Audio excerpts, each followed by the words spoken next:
Hi, and welcome to Inside View. I'm your host, Joel Metzger, and joining me on this show is Rebecca Turner, who is the elections coordinator for Calaveras County and the clerk recorder-elect. She'll take over next year. Welcome, Rebecca. Hi. Glad to have you on. I know that you were on with Madeline Kurska a while back to talk about a few things, including ADA accessibility for polling places, which I know you've taken a close look at over the years. And now you have just won a primary election to take over for Madeline as the clerk recorder. So congrats to you. Thanks, Joel. Before we get into a number of different topics, we'll tell people about the clerk recorder's office, what the various functions are. I wanted to just introduce people to you, so you're not just that person's name, the elected official.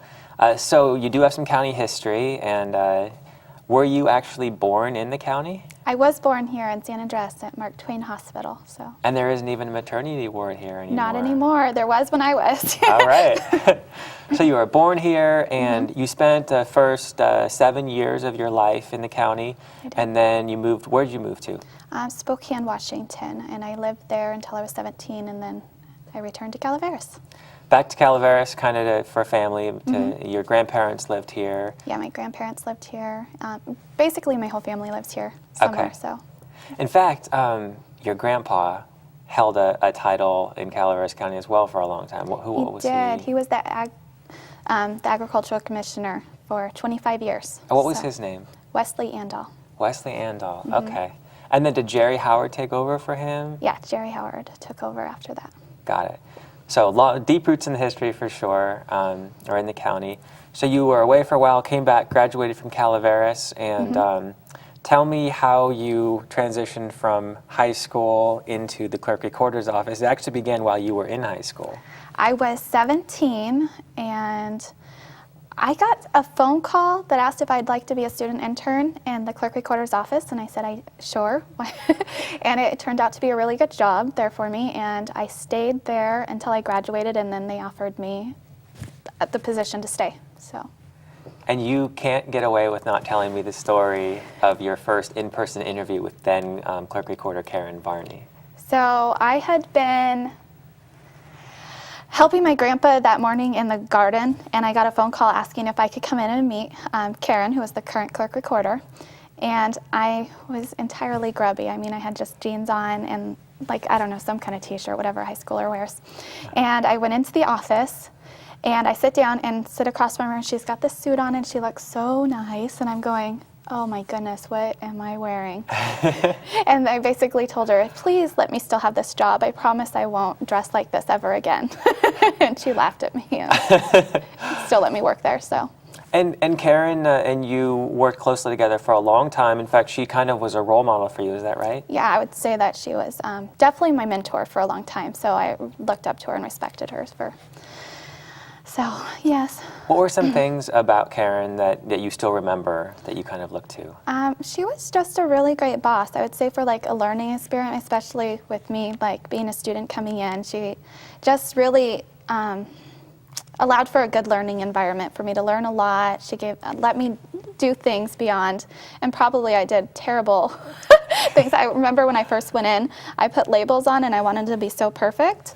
I cut them down, so they did tiny little labels on top of on top of all the files, and she goes, we can't do that. I can't read them when they're in the file. So it's like I really had a huge learning curve, and she totally put up with me. She was a great boss. So. Well, maybe she saw the potential.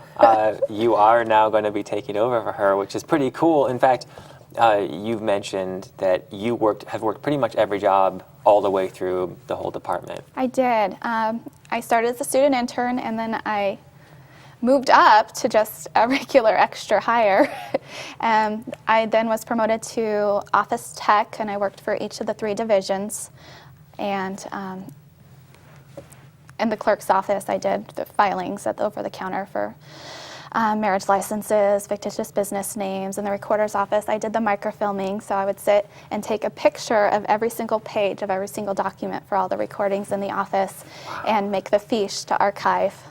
And in elections, I just helped with general registration and manually entering in the registration. And after that, I was promoted to election supervisor, which then I took a very strong role in the elections office. Two of the women who had worked there before had been there like 25 years plus. Wow. And so they had both retired very close to the same time. So it gave me the opportunity to really take a bigger part in the department.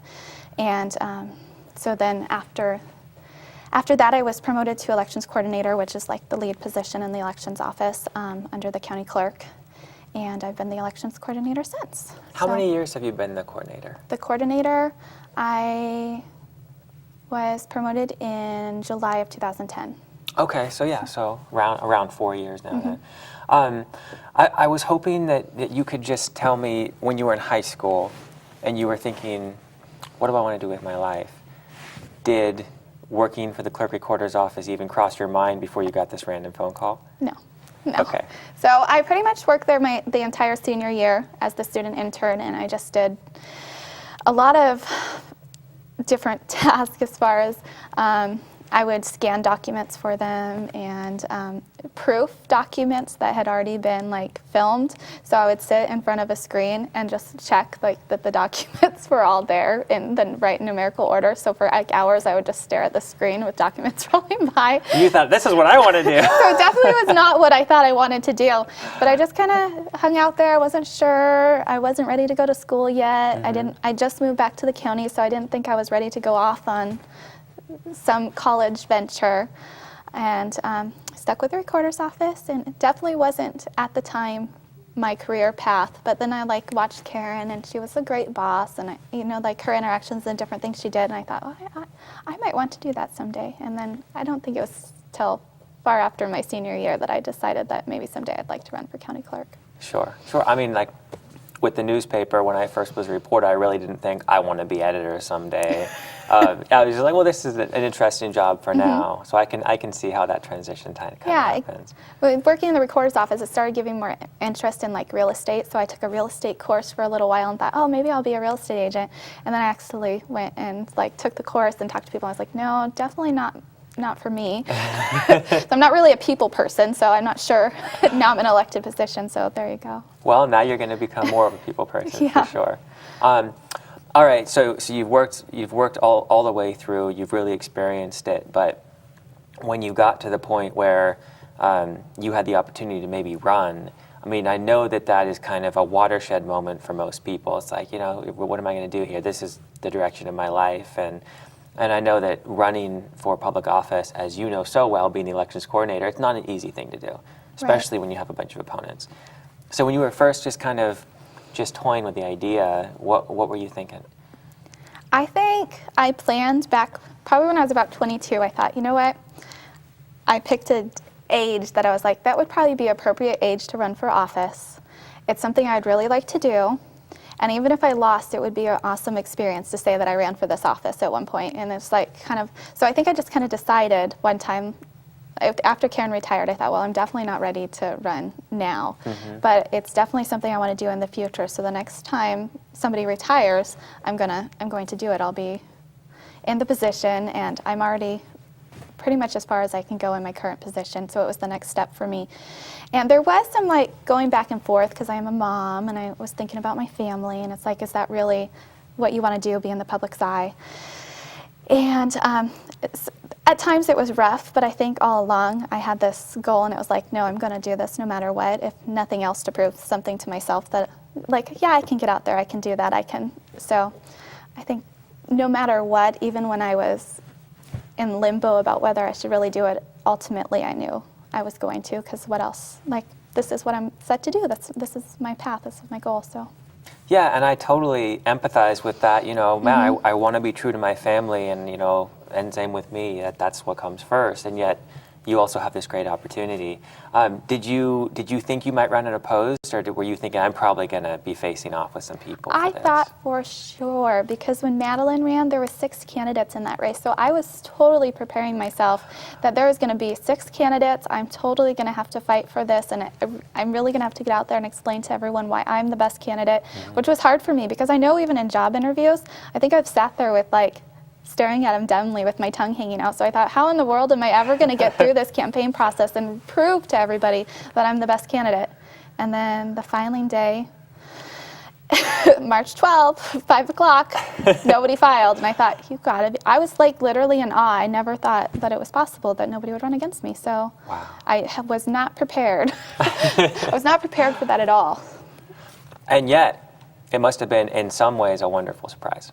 It was. It felt good. I mean, when I'm like, wow, people really must think that I'm capable of doing this if nobody even felt the need to come out and run against me in the first place, and then the other side was like, or they just don't think the office is that important. So I chose to believe that people really liked me and that it was meant to be. So Sure. But on the other hand, going through an election is a character building experience. Yes. And having mud thrown at you, while it's not very fun, if an opponent does take that route, it really builds you up and makes you stronger and kind of hardens your skin a little bit and allows you to take that and stand up for yourself. right, and I totally agree with you because that's kind of why I wanted the experience. Is like, well, it's definitely going to be a good like life lesson. I'm going to learn a lot from this experience. And then other candidates would probably kick me hearing me say this, but I did feel a little bit of like defeat in that I didn't even get to go through that process. I was like, well, I kind of wanted, even though it's like throwing yourself out there for like everyone to point fingers and everything, I kind of wanted to go through it just to build my character and to say like, I went through this and I toughened it out and I'm still willing to face people afterwards. So. Well, I mean, if you run a race and you beat someone, that's pretty satisfying. It's a lot more satisfying if you win something and there's an opponent than if you're running a race and you're the only one on the track. And they withdraw, yeah. So. But that said, it does give you an opportunity. You have 4 years to kind of really make your mark That's true. and start to enact policy. And I wanted to ask you about that. I mean, every office, one, is facing budget constraints right now with what the county is facing. And also, everyone kind of has their own idea of where an office should move. Some people, business as usual. Others would like to see innovations and maybe use of technology, things like that. So I know that this is a little premature because you haven't even taken office yet, but do you have any kind of inklings about where you might want to go with the office? I think there's a lot I'd like to look at after I do get in office. I'm in the position to talk to employees about their thoughts and whatnot in the office too, and how we can streamline things further.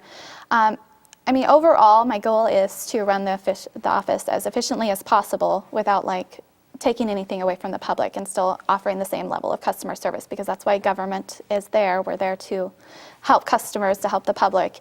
And so I don't want to take anything away from that, but I also want to make sure we're streamlining everything we're doing so we can run as efficiently as possible, because as a whole, the county, we need to work as a team, and I would like to know that our department is doing our teamwork to run the county efficiently. So. Absolutely. Any qualms about going from coworker to boss? Different relationship there. I think most of the office has, if they didn't know for sure I was running, they had an inkling that I was going to run or knew. So I think in a lot that Madeline's helped that a lot too, because she kind of let me in times take the role and kind of, so I think she's been setting up too so that I would take over. So I think in general we've been working good together, and I mean there's going to be some because I'm a coworker and I'm going to be their boss, but I think in general people knew it was going to happen, and like it's not going to be any surprise like, oh no, that awful lady is going to be our boss now. Sure, so I think it's always just kind of been in the back of everybody's mind that eventually I would be. So. Okay. So for those who don't know the office very well, it's the clerk recorder. So tell me, what does this clerk do and what does this recorder do? So the county clerk recorder has 3 departments: the county clerk, the recorder's office, and elections. The county clerk is the commissioner of marriages, so they solemnize marriages, they issue marriages license, or also have the ability to give someone, deputize someone to be like a deputy commissioner for the day so that they can marry someone else. Oh, so you can come in and do that for the day. Also, we file fictitious business names. We do passports for the passport agencies. A lot of general clerk filings come through our office, and then the recorder's office is responsible for recording all official records in our county. So any land transfers that occur in the county are vital, such as your births, deaths, or marriages that occur in the county are the official record in our office. So we're one of the few departments that once we get a document, we keep it forever. So besides the actual recording goes back to the customers who recorded it, but its record is in our office forever. So And why is that so important? the chain of title for every property in the United States, dating back to when the federal government owned the property, is kept. So the chain of title is extremely important because it gives property owners like the trust that when they buy a piece of property, they're actually purchasing, not somebody else is selling it to multiple people. So you have that faith that when you buy a piece of property, it's really yours. You're not just giving your money away and it's some kind of scam. So it allows for real estate transactions to take place. It also is important because it gives you that equity that you actually own something that you can get a loan against to open your own business or to go to college. So the chain of title is very important just to keep our democracy the way it is. Absolutely. And it's important to know that the person that's the county clerk recorder is keeping those records for you and keeping them correctly. So how many documents might come through the office on a given day? I know it probably ebbs and flows, but It ebbs and flows a lot. So say like 2006 when everything was going really good, we might have seen as many as like 15,000 documents. in a day?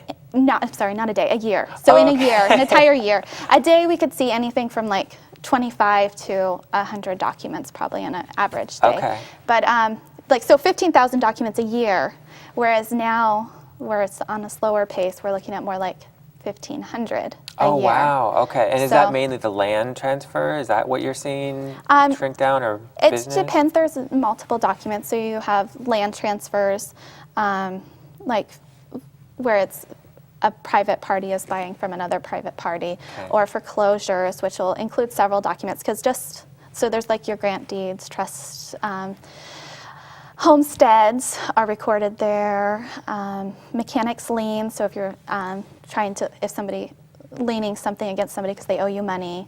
So a number of different documents. It's not all just like buying and selling homes. Sure. So, And probably even more. Like yeah, a there's whole a laundry number list. of documents that I haven't mentioned. So Okay. All right. And so would you say there's like one most common document or something that you see more than anything else? me personally, I don't record. Okay. So I don't see the documents that come through more often. Quite honestly, I'm not sure what's the most What the most common. popular document Yeah, I don't is? know what the most popular one is. Okay. So how many staff members does it take to keep this place going? We currently have 7, including the county clerk recorder. That would be a drop again. So in 2006, when we were getting so many more recordings, we had 12 plus Oh, my. regular extra hire coming in and student interns.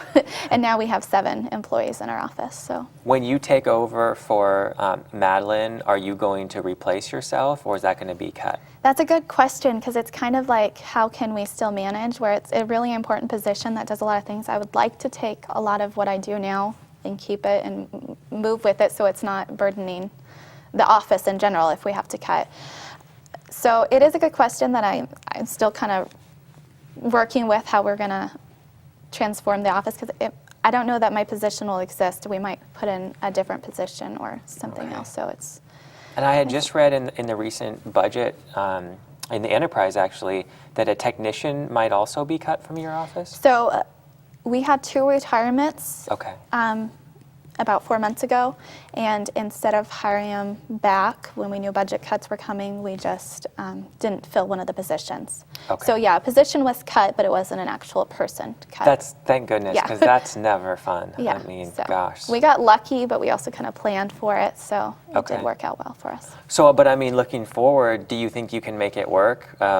Maybe not replacing yourself and adjusting some workflow? I mean, how's that going to go? That's a good question. So I think it's not something I would hire immediately in the first place, so we would kind of see how the workflow goes. When I start, it's lucky because it's 2015, it's an odd year, so we're not going to plan election. You never know when a recall or a special election might occur, but we do know immediately we're not going to have an election for another year down the road. So I think we're just going to kind of work the workflow, and before we hire that position, I want to know that we're not going to have to let go others. So we'll see how it goes. Absolutely. Okay. Yeah. So we'll play that one by ear. Yeah, then. I'm going to play it by ear. I don't know all the answers yet, but hopefully. Yeah. And once again, I know I'm asking you a lot of questions that are really early. We Right. still have a long way to go before Right. you're taking the reins there. Okay. So the third branch or area in the office is elections, and that was your baby. Is your Elections. baby. Yes, it is. So I'm hoping we can spend some time on that because Okay. elections are awfully important. I mean, just like recording deeds and land transfers is really important. Right. Who is serving the public and that's done right is something that I think a lot of people are rather passionate about, Right. as you've probably heard. So, I mean, everything from getting the ballots right to making sure that the votes are counted correctly and sometimes recounted correctly, and then making sure all the information is out there. It's a much bigger job than I think most people realize because there's a lot of behind-the-scenes work. Right. So if you don't mind, maybe walking me and the viewers through it. All right. This is one of those questions I get so often that people say, well, what do you do the rest of the year? And I'm like offended. I'm like, you don't know what I do the rest of the year? And then you think about it and it's like, well, what does anyone do when they're not like for show when you think of their job? So I Sure. probably shouldn't be so offended by it. But we do a lot of behind the scenes as far as like mapping. There's a lot of mapping just to ensure that every single voter is placed in the right district so that when we do print the ballots that they get the proper ballot type with their contest that they should be voting on and that they're allowed to vote on or entitled to vote on. So basically how we figure it out is with tax rate areas. Anything you pay taxes on, you should be eligible to vote for. So we go back through the Board of Equalization tax rate area chart and basically take every address and make sure that from their TRA that we're putting them in the right voting precinct. And we create our voting precincts off of those tax rate areas as well so that we can ensure that everybody's voting on the proper information. So that does take a lot of time. Like after redistricting, there was a lot of work then into it because when the lines changed, everything changed. It was a little more difficult because the TRAs didn't change immediately to match the lines, but we had to change things, so there was a lot of there was a lot of going through the map, and basically we were going to the census blocks to check population and everything, and then to worked with GIS really closely to make sure that our lines. So the GIS, who does like the county maps, had to make us a special map because a lot of this information wasn't there yet, as far as like what supervisorial districts now were in which TRA. So before I could take that information like right off the TRA guide, it would tell me this this tax rate area has this number of special districts in it. It would tell me every single one for the whole county. But when the supervisor lines changed, we had to go figure it out ourselves.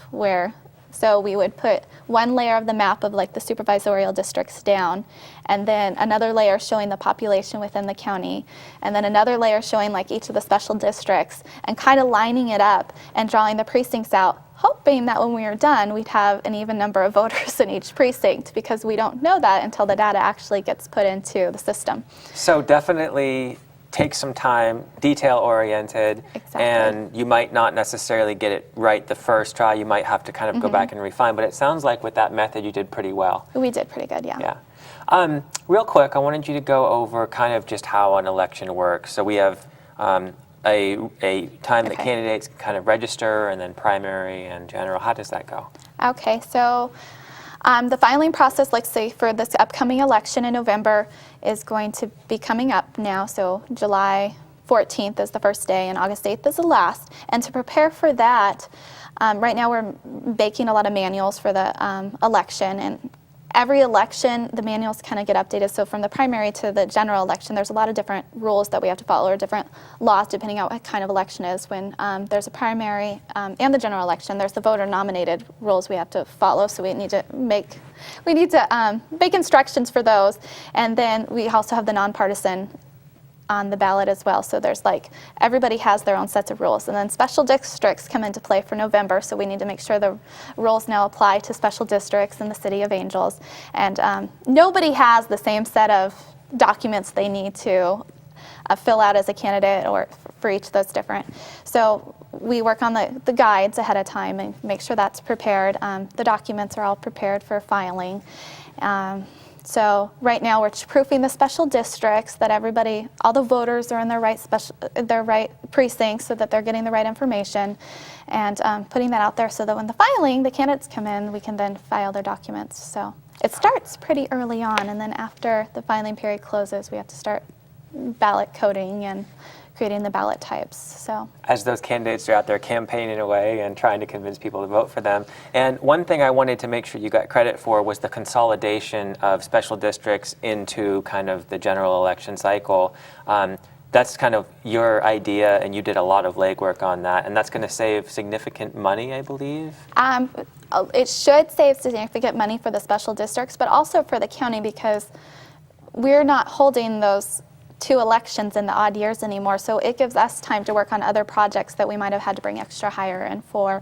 Or so there's other costs that would have been involved that we couldn't bill districts for that now should save the county money, because we've consolidated in with the November even year election. So instead of having, like, on any cycle, every year we would have 2 elections no matter what, and now our new, unless there's a special election or a recall election or something, we should only have a June primary and a November general in the even numbered year. So the odd year should just be a quiet time.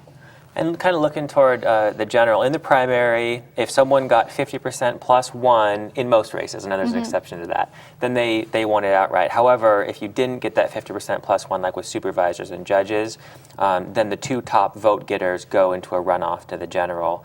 And we have, with local elections, a couple supervisors and a couple judges who are in those runoffs going toward the fall for local elections. Yes, so Supervisor District 3 has 2 runoffs with Supervisor Marita Callaway and Michael Oliveira. District 5 will have Stephen Kearney and Marty Crane moving on. And the judge races in Office 1 or Department 1, there is Grant Barrett and Dana File. And in Department 2, there's Hugh Swift and Tim Healy moving on. So, like you're reading a book right there. You have I it know. down. I just memorized it all. So. And I wish we had more time to go into kind of the big election day push of when the absentees come in versus when the actual poll votes come in. And I mean, I know I've seen you there at 8, 9, 10 o'clock at night still counting and all that. But I definitely just wanted to say we appreciate that you take your job so seriously and that you're making sure that everything is accurate and done well. And congratulations Thanks, on Joel. your victory on the empty track. On the empty track. Well, I really do look forward to serving the county in a greater capacity, and I appreciate the opportunity to come and talk to you. My pleasure. If someone wanted to call your office, what's the number there? The number